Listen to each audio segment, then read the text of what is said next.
Assalamualaikum warahmatullahi wabarakatuh. Kita bertemu dalam materi pertama di mata kuliah algoritma dan pemrograman. Saya akan menjelaskan uh, materi di minggu yang pertama tentang pengantarnya. Pengertian dasar logika dan algoritma ya. Jadi algoritma itu merupakan sebuah metode yang sudah cukup tua ya, ditemukan oleh seorang ilmuwan yang mungkin sudah kita kenal semua ya, sebagian dari kita sudah kenal namanya, ilmuannya namanya Abu Ja'far Muhammad Ibnu Musa al-Khwarizmi ya, ini ilmuwan Persia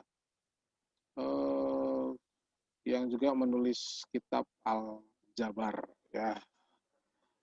Jadi beliau yang menemukan bagaimana sebuah proses itu dibuat dalam langkah-langkah instruksi ya. Jadi kalau kita lihat definisi algoritma ini banyak ya, tapi secara umum saya kira isinya tuh alur atau urutan. Jadi urutan langkah-langkah untuk memecahkan masalah, kemudian urutan logis pengambilan keputusan untuk memecahkan masalah. Logis berarti algoritma harus ikuti satu urutan tertentu ya, nggak boleh lompat-lompat gitu, harus sequence ya. Lalu alur pemikiran dalam menyelesaikan pekerjaan yang dituangkan secara tertulis. Maksudnya alur pikiran yang artinya algoritma seorang dapat berbeda dari algoritma orang lain. Jadi bisa saja nggak sama ya algoritma. Kemudian tertulis artinya dapat berupa kalimat, gambar, atau juga tabel ya. Jadi tulisan ya, berupa tulisan. Nah, karena berupa tulisan berarti nanti ada notasi, ada notasinya bagaimana. Oke, itu definisi awalnya ya. Mudah-mudahan cukup jelas ya. Silakan kalau misalkan memang kita perlu mencari definisi yang lain, ya, kurang lebihnya sama ya.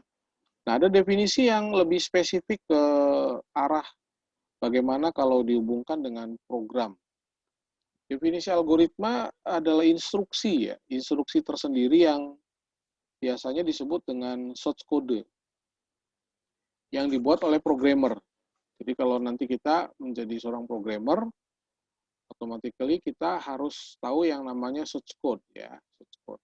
Source code itu ya algoritma sebetulnya, instruksi. Nah, kemudian ada definisi lain yaitu apa? Instruksi ya. Jadi kumpul instruksi atau perintah yang disusun demikian rupa sehingga punya urutan nalar yang tepat. Ya. Urutan nalar yang tepat menyelesaikan satu persoalan. Nah, kalau dalam komputer, algoritma jelas diperlukan ya dalam menyelesaikan berbagai masalah pemrograman, terutama di komputasi yang bersifat angka ya, numerik. Nah, tanpa algoritma yang dirancang baik, maka prosesnya akan menjadi salah, rusak atau lambat. Intinya bahwa gini, kalau programmer bikin sebuah program, dia tidak serta-merta mengcoding gitu ya, menulis ke dalam komputernya. Tapi harus dibuat sebuah alur dulu. Ya, sama seperti kalau kita ingin bepergian. Ya, kita mau dari Cirebon kita mau menuju ke Bali nih, ya. Pakai apa dulu? Ya, pakai pesawat, bawa mobil sendiri, tur de Jawa gitu ya, full. Atau bagaimana? Nah, setelah kita mengetahui aturannya, barulah kita buat instruksinya sampai bermuara ke tujuan. Itu kira-kira algoritma. Nah, dalam menuju ke tujuan akhir tentunya kan ada proses ya, tahapan-tahapan, dan bisa jadi di dalamnya ada kendala-kendala ya, harus ada pengecekan dan sebagainya, harus ada pengujian dan sebagainya. Nah, itu bagian dari algoritma ya. Jadi kemungkinan apa saja yang nanti akan dihadapi saat kita melakukan tahapan-tahapan itu. Nah, itu yang harus kita siapkan ya dalam algoritmanya. Jadi algoritma itu apa? Kalau kita lihat dibutuhkan untuk memerintah komputer ya. Jadi untuk langkah tertentu untuk problem solving tadi ya. Jadi intinya adalah sebelum ke program itu ada 2 tahapan ya. Kita bikin algoritmanya dulu, kemudian dari algoritma itu kita mengcoding gitu ya, memprogram baru jadi program. Ya, nah, makanya ada istilah algoritma itu memerintah atau diproses komputer harus diubah dulu gitu ya, karena komputer nggak ngerti bahasa algoritma. Komputer kan ngertinya bahasa biner ya, bilangan biner. Terus diubah dulu. Nah, mengubahnya pakai apa? Menggunakan software pemrograman. Gitu. Ya, menggunakan software pemrograman. Jadi itu yang penjelasan ya secara spesifik menuju ke aplikasinya nanti. Oke, next ya. Nah, sifat algoritma tidak pakai simbol atau sintak dari bahasa pemrograman. Jadi dia sifatnya universal, ya, nggak bergantung dari bahasa pemrograman manapun. Karena kalau nanti kita menggunakan bahasanya apa nih, pakai bahasa C atau pakai bahasa Pascal atau pakai Python gitu ya, ya itu ya tentunya tidak mengerucut langsung ke sana. Jadi bagaimana nanti si pemrogram itu, programmer itu mau menerjemahkannya, dia mau pakai softwarenya apa gitu, bahasa pemrogramannya apa ya, itu yang nanti dia gunakan. Ya, jadi algoritma itu hanya rumusnya aja ya, hanya rumusnya aja. Oke, itu sifatnya ya. Nah, notasinya itu secara umum ada 3. Yang pertama pakai bahasa natural, bahasa manusia. Ya, jadi yang pertama pakai bahasa natural, ya bahasa manusia. Nah, kalau pakai bahasa manusia berarti apa nih? Ya bahasa yang kita kenal ya, bahasa percakapan gitu. Kelemahannya kan cara menyampaikan setiap orang cara penyampaiannya berbeda. Seringkali seseorang mengerti apa yang dia maksud, tapi dia kurang piawai dalam menulis, ya sehingga seringkali menjadi ambigu gitu ya, sulit dipahami. Ini kelemahannya kalau pakai bahasa natural. Nah, yang kedua itu menggunakan namanya flowchart. Flowchart itu pakai simbol-simbol, ya pakai simbol-simbol, pakai penggambaran dari atas ke bawah dan seterusnya. Ya flowchart ya, nanti ada contohnya ya. Nah, kelebihannya apa? Nah, alur algoritmanya dapat dilihat secara visual ya, karena gambar sih bentuknya. Kekurangannya apa, sudah? Kurangannya kalau dia panjang prosesnya, ya itu bisa bayangkan ya, maka algoritma menjadi panjang, flowchartnya jadi panjang. Nah, itu kurangannya. Gitu. Lalu yang ketiga, itu menggunakan pseudocode. Nah, pseudocode itu adalah satu notasi penulisan yang mendekati ke bahasa pemrograman. Jadi biasanya kalau pseudocode itu ada 3 ya. Ada deklarasi, ada judul ya, ada judul algoritmanya dulu, lalu ada deklarasinya apa, lalu ada deskripsinya apa. Gitu. Jadi judul itu ini algoritma apa sih gitu ya? Algoritma ngitung luas segitiga misalkan. Algoritma ngitung luas persegi panjang. Ya, algoritma menghitung diskon misalkan ya. Algoritma mencari bilangan terbesar dan bilangan terkecil, itu judul. Lalu nanti ada declare ya. Declare itu adalah variabel-variabel apa yang dibutuhkan, kelengkapan apa yang kita butuhkan nanti untuk dipakai di algoritma tersebut. Nah, itu declare. Lalu deskripsinya, urut-urutannya. Ya, urut-urutannya. Nah, itu kalau kita nanti menggunakan pseudocode ya. Nah, pseudocode itu ada yang singkat, ada yang lengkap ya. Jadi bergantung si penulis algoritmanya. Nah, tapi supaya algoritma itu dapat dipahami oleh orang kebanyakan, ya khususnya kalau kita sebagai programmer ya harusnya algoritma ditulis dengan notasi yang benar ya, notasi yang umum, ya, sehingga semua orang bisa lihat ya, bisa ngerti. Oke, kemudian next ya, ini contoh kalau kita pakai bahasa natural ya, contoh. Ini ada contoh nih, algoritma tukar isi bejana. Ya, algoritma tukar isi bejana. Nah, algoritma tukar isi bejana itu apa sih? Kira-kira apa?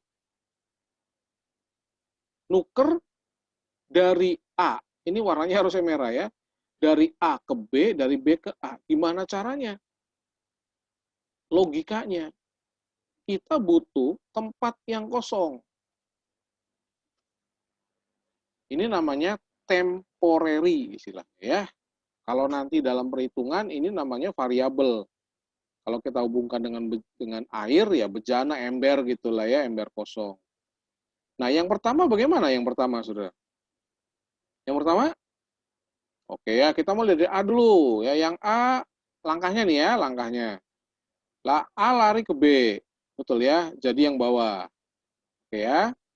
Lalu isi B ini kan hanya kosong ya, isi B-nya lari ke A. Jadi yang begini ya. Di A-nya diisi, B-nya kosong. Lalu yang ketiga, yang ini yang ketiga C-nya lari ke A sehingga hasilnya seperti yang di bawah. Jadi kita perlu 3 langkah. Nah, karena algoritma itu bisa berbeda satu dengan yang lain, Pak, saya nggak mau mulainya dari A. Saya mau mulainya dari B. Boleh nggak? Boleh. Bayangin ya. Berarti kalau dari B dulu, B-nya ke C, terus A-nya ke B, C-nya ke A. Betul nggak? Betul ya? Tinggal tuker aja gitu kan. Nah, kalau dengan bahasa natural terusnya begini. Satu, isi bejana C. Pakai bahasa natural aja.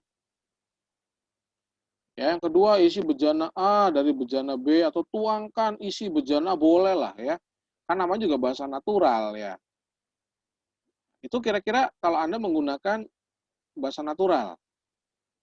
Nah, minimal ya Anda kuasain dulu nih. Oh, kalau saya mau bikin sebuah proses gitu ya, gimana ya caranya kalau saya menuliskannya dalam bahasa natural. Jelas ya? Oke. Next. Nah, kalau pakai flowchart gimana ya? Kalau pakai flowchart. Flowchart itu apa sih? Flowchart itu urut-urutan proses yang digambarkan dengan diagram. Ya, ini diagram-diagramnya ya sebagian, ada yang lain-lain sih sebetulnya ya. Kayak print, cetak di kertas ya, itu gambar dokumen ini nggak tercantum di sini ya. Tapi kurang lebih nih ya, ada lambang terminator ini untuk mulai dan selesai. Garis ya harus ada wajib dengan panah. Lambang input output seperti ini. Lalu ada proses kotak decision seperti ini ya, black to white. Kemudian ada pemberian nilai awal ya, preparation. Kemudian prosedur, function ya, konektor satu halaman, konektor antar halaman. Ini ada sequence proses itu proses. Boleh ya. Jadi prosesnya berurutan, ini dulu baru bawah. Ya, ada perulangan ya. Kalau nanti Anda cari di sumber-sumber lain ya mungkin Pak ini kok ada bubble sama aja ya. Saya nggak teruskan lengkap banget gitu ya, tapi kurang lebih ini simbol-simbol yang digunakan. Nah, ini contoh flowchart ya. Tuh, kalau kita lihat ini lambang cetak ya. Ini cetak, kalau kita lihat lambangnya seperti ini. Ya, lambang cetak nih, saudara ya. Nah, lambang cetak ini dokumen ya. Sudah print. Kalau print gimana? Print begini nih, boleh nih. Output. Ya. Start, masukkan alas, masukkan tinggi. Ini untuk hitung segitiga ya. Pak, boleh nggak tingginya dulu? Boleh. Misalnya ya. Masukkan tinggi, lalu dihitung ya. Kotak proses. 2 sama dengan alas kali tinggi bagi 2 gitu kan. Terus cetak. Udah selesai. Gitu. Bisa nggak kalau Anda bikinin pakai bahasa natural? Gampang ya. Gampang banget. Ya, masukkan alas, masukkan tinggi, masukkan angka alas, masukkan nilai alas, masukkan nilai tinggi. Ya, hitung luas dengan rumus bla bla bla bla gitu-gitu ya. Oke. Nah, kalau pakai pseudocode bagaimana, Saudara? Pseudocode itu adalah cara nulis yang lebih nempel ke arah bahasa pemrograman, tapi sekali lagi dia bukan coding ya, ingat. Ini bukan coding, non coding ya, non coding sebetulnya. Ya, lebih ringkas. Ditulis dengan kombinasi bahasa universal ya, Inggris dan sebagainya yang mudah dipahami dan notasi matematik. Nah, kalau notasi matematik kan Anda punya apa tuh? Sama dengan, plus, minus, kali, bagi, pangkat, gitu-gitu ya, kurung. Nah, itu notasi matematik. Operator-operator juga dipakai ya, nanti ada operator relasi dan sebagainya. Nah, kemudian pseudocode ini nggak terlalu detail. Kalau dibandingkan dengan program ya nggak terlalu detail gitu ya. Hal-hal yang mendetail dalam program itu sifatnya teknis gitu, nggak dibahas di pseudocode. Ya, nggak dibahas di pseudocode. Jadi, karena teknis dia. Di pseudocode itu lebih ke instruksi aja ya. Oke. Nah, ini contoh ya, contoh studi kasus sederhana. Ya, pseudocode nanti Anda bisa lihat ya, ini kita nggak langsung ke yang rumit dulu ya, jangan langsung ke yang rumit dulu. Ya, kita pelan-pelan aja ya, sudah ya. Jadi bertahap ya, bertahap. Oke, ini contoh sudah sederhana ya. Jadi kita mau bikin algoritma untuk menentukan memilih bilangan terbesar dari 3 buah bilangan. Misalnya punya bilangan A, bilangan B, bilangan C ya. Variabel A isi bilangan pertama, variabel B isi bilangan kedua, variabel C isi bilangan ketiga. Kalau saya pengen menentukan mana bilangan yang terbesar, kan Anda kudu membandingkan dari 3 buah bilangan ini. Betul nggak? Kita bandingkannya bisa pakai lebih dari, bisa pakai kurang dari, kan membandingkan angka nilai. Nah, untuk bisa menentukan mana yang terbesar, logikanya adalah kita butuh sebuah tempat yang nantinya bisa diubah isinya. Jadi kita bisa memilih variabel yang bisa diubah isinya. Kita umpamakan namanya adalah max. Ya, nih namanya max. Sorry. Klik ya. Namanya max. Yang pertama adalah isi max dengan bilangan pertama. Isi dulu. Jadi kalau bilangan pertamanya gini, 10, 5, 20. Boleh nih ya, 10, 5, 20. Berarti max-nya berapa isinya sekarang? 10 ya. 10 nih. Ini sih max-nya 10. Lalu bilangan kedua 5 ya. 5 dibandingkan. Ambil bilangan kedua dibandingkan dengan max. Gede mana? Gede bilangan gede bilangan yang di max atau bilangan yang B? Besar bilangan yang ada di max. Karena tadi 10 ya. B-nya 5. Karena B-nya 5, nggak diapa-apain max-nya. Kalau B-nya lebih gede, max-nya ditimpa, dituker. Balikin lagi isi max-nya ke A, gitu ya. Maka tuker sama yang B. Dapat nih kita bilangan yang lebih gede dari A. Tapi kalau B-nya lebih kecil, nggak diapa-apain. Bayang ya? Jadi imajinasi Anda berpikir, sekarang max-nya berapa isinya? Tetap 10. Oke, lalu C-nya 20 nih. Dibandingkan, gede mana 10 sama 20? Besar 20. Otomatis 10 yang ada di max ditimpa dengan 20 yang ada di C. Sehingga otomatis hasil akhirnya adalah max akan berisi bilangan terbesar. Gampang ya? Pak, kalau bilangannya 4 bagaimana? Ya lebih banyak langkah-langkahnya. Itu aja. Paham ya? Next. Nah, kalau pakai flowchart gimana? Sepertinya ini gampang flowchart. Mulai panah bawah, max sama dengan bilangan pertama. Nah, gitu ya, diisi. Tadi berapa? 10 contoh kan. Max kurang dari bilangan kedua, maka bilangan max-nya diisi bilangan kedua. Kalau enggak bagaimana? Ya enggak perubahan. Ini decision. Nggak ada perubahan. Decision itu yang dikerjakan adalah sesuai dengan kondisi. Kalau iya ini yang dikerjakan, kalau tidak ya apa? Nggak mengerjakan apa-apa. Artinya tetap max-nya sebagai bilangan pertama. Tadi ya, 10,5. Nggak perubahan nih, max 10 ya. Nah, saat di bawah dicek, oh ternyata max-nya kurang dari bilangan ketiga. Karena bilangan ketiga 20 tadi kan. Diisilah max dengan bilangan ketiga, 20. Jadi sekarang berapa max-nya? 20. Di bawahnya, cetak max misalkan ya. Ini kalau pakai flowchart. Paham ya? Oke. Next. Sekarang ya, kita akan coba lihat bagaimana kalau Anda melihat dengan pseudocode ya. Ini lambang panah kiri ya. Lambang panah kiri itu kalau di dalam algoritma dipakai untuk mengganti sama dengan.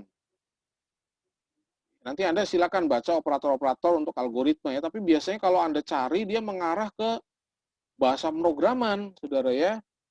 Nah, umumnya kalau kita pakai algoritma itu pakainya panah kiri ini. Panah kiri ya, max, panah kiri, bilangan, artinya bilangan pertama dimasukin ke max gitu. Ya, if Pak, boleh nggak pakai jika? Ya, sebetulnya boleh-boleh aja ya, tapi kan tadi ada bahasa natural kan. Ya, kalau pakai dalam sedekot biasanya if ya, kondisi. Ada statement if ya. Kalau Anda pernah belajar Excel, ada statement if di situ. If max kurang dari bilangan kedua, maka max ini kurang S ya, sorry, lengkapi max diisi bilangan kedua. Kalau bilangan keduanya lebih gede dari max. Kalau enggak, ini nggak dikerjakan nih. Ini nggak dikerjakan. Ya. Lalu kalau max-nya kurang dari bilangan ketiga, timpa. Kalau enggak dikerjakan. Artinya kalau max-nya bilangan pertamanya adalah bilangan terbesar, ya ini nggak pernah diubah yang pertama itu. Paham ya? Gampang kan algoritma itu? Oke, next. Nextnya apa? Latihan mandiri. Ya, buat algoritma gunakan bahasa natural dan flowchart ya. Masak mie instan. Ya, kan kalau orang masak mie instan kan langkahnya beda-beda ya. Ada yang apa? Masak air dulu ya, ada yang ambil mie-nya dulu gitu ya, ada yang mie-nya nggak ada beli di warung dulu misalkan ya. Bebas aja kan. Tapi yang penting Anda menggambarkan bagaimana cara masak mie instan. Usahakan ada decision tadi ya. Decision tuh ini nih. Nah, decision ya. Ada decision ya. Ah, ini decision ya. Ini ya. Decision. Oke, jelas ya? Oke. Lagi ya. Baik. Next. Ya, tadi yang terakhir ini ya. Lalu bikin teh manis ya. Bikin teh manis kan? Ya, ada yang masak airnya dulu, ada yang ceritanya air dari termos ya. Ada yang gulanya kurang manis, tambah gula, apa dan sebagainya ya. Jadi gunakan decision tadi. Dan yang terakhir penerimaan mahasiswa baru di UCIC. Nah, kemudian buat sedekotnya, sedekot adalah untuk ngitung luas persegi panjang dan ngitung luas lingkaran ya. Nah, persegi panjang tuh butuh apa aja sih gitu ya. Lingkaran tuh butuh apa aja sih. Silakan nanti digunakan. Karena ini latihan mandiri, ya diusahakan dicoba dulu ya sendiri ya. Nanti bahasan mungkin nanti ada yang share, Pak ini saya punya jawabannya. Ya, tulis tangan boleh nggak? Boleh ya. Kayak tulis tangan jangan tulis kaki. Pak, maksudnya pakai komputer Pak? Boleh, nggak apa-apa ya. Baik, ini latihan ya, belum penugasan. Nanti penugasannya di pertemuan berikutnya.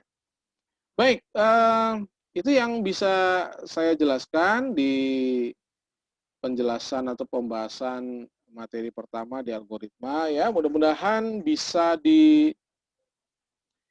dipahami apa yang sudah tadi kita bahas dan semoga nanti Anda bisa terus belajar ya, memahami apa yang kita sudah pelajari sambil terus berlatih ya supaya Anda bisa betul memahami apa sih yang namanya algoritma dan program. Ya. Akhir kata ya saya ucapkan Assalamualaikum warahmatullahi wabarakatuh.